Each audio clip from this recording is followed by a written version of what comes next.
vlogger.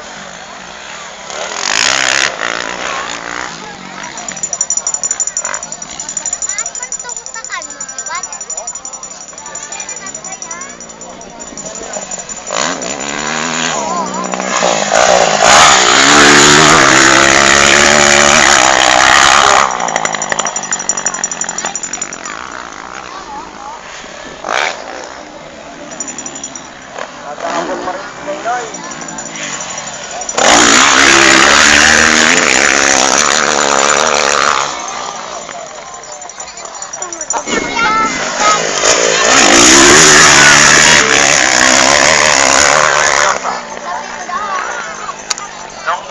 Last April 15, si JC bumarira yan sa Asian Motocross. Yung Asia na sa the whole Asia. Ranking number 8 yan.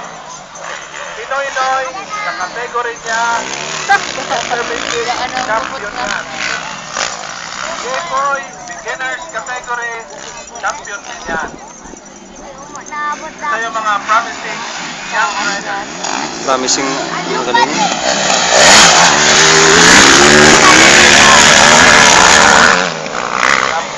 Grabe niya. Third sana sa executive.